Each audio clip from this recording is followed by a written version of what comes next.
jeepney is the most popular and most common means of public transportation in the Philippines. It is originally an American GI surplus jeep converted into public utility vehicle to solve the scarcity of transit in the country after the war.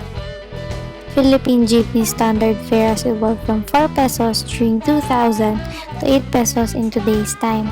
The students and senior citizens get 1 peso discount. Ganun ba? Ay, ako, wala yung nangyari sa akin kanina. Ganito imagine mo. A pedicab, or how it is locally called a padyak, is a 3-wheeled vehicle which consists of a covered seat with one wheel attached to the body of a bicycle. This mode of public transportation in the Philippines that is usually seen in barangay near schools and markets.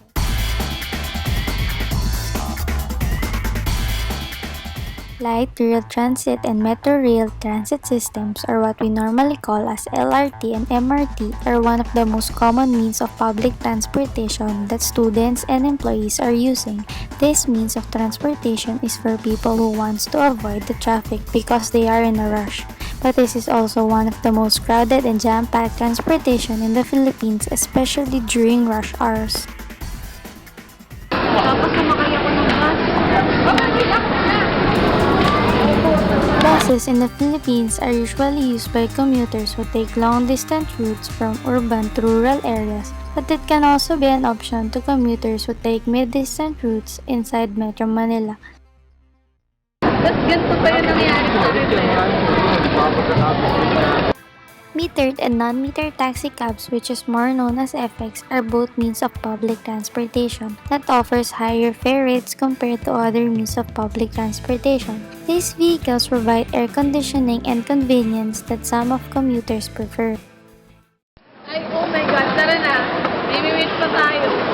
Ando na daw sa. Tara.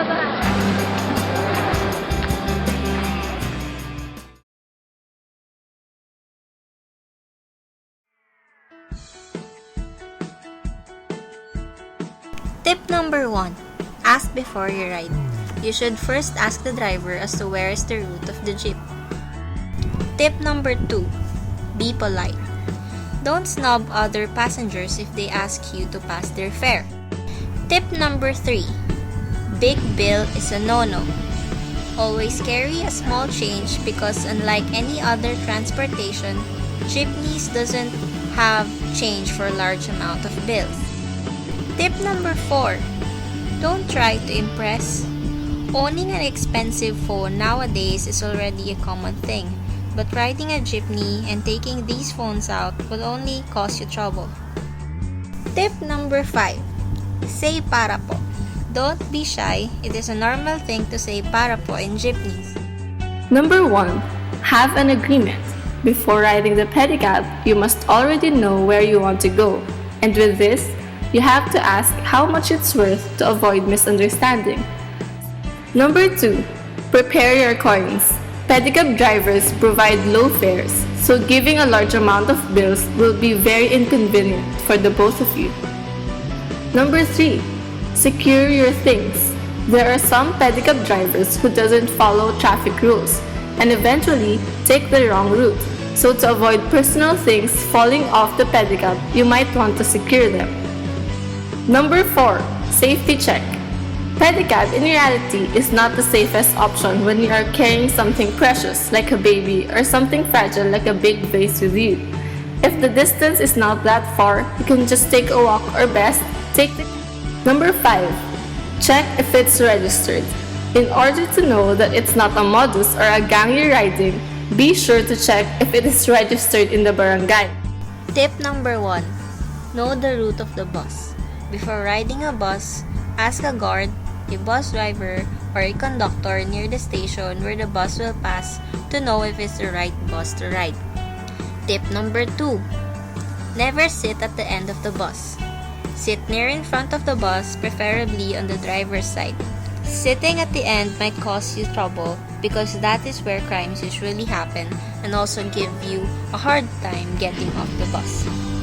Tip number 3. Pay an exact amount of money. Always keep coins or small bills with you. If you don't know how much the fare is, tip number 4. Avoid sleeping. When you sleep inside the bus, chances are when you wake up, your valuable things will be gone, or worse, you might get harassed. Tip number 5. Stand and call the attention of the driver when your stop is near. Be aware of the stops you're passing by, or else you might miss your destination. Remind the driver about your destination beforehand and not just when the bus passes through it. Number 1. Prepare at least 20 pesos in your pocket. The maximum LRT fare would cost 15 to 20 pesos. Number 2. Check the nearest LRT station. Ask for information or search on the internet where the nearest LRT station is. You wouldn't want to get lost, don't you? Number 3. Know if you're on the right side of the station. Before going up, know where its route leads. You might end up on the wrong side of a station. Number 4. Line, buy, keep. Go to the respective line of what station you're going. The signs are usually on top of every window. Buy your ticket, keep your ticket. You wouldn't want to pay for extra on a missing ticket. Number 5. Stand near the door. If you're already on the train, stand near the door, but don't block it so you could get out easily. Tip number 1. Look for taxi terminals. The guards in charge of the place will take the plate number of the taxi, the driver's name, and your destination. Tip number 2. Inform your friends and families. Whenever you're using taxis or cabs, make it a habit to text its plate number to a friend or a relative just in case something happens to you. Tip number 3. Ride, lock, and never sleep. Do not sit beside the taxi driver. Sit at the back for safety purposes, and then lock the doors on the both sides. Also, remember not to sleep during the trip. Tip number 4. Monitor the meter. Some taxi drivers trick their passengers. They set the meters too high and the other passengers do not notice it. Tip number 5.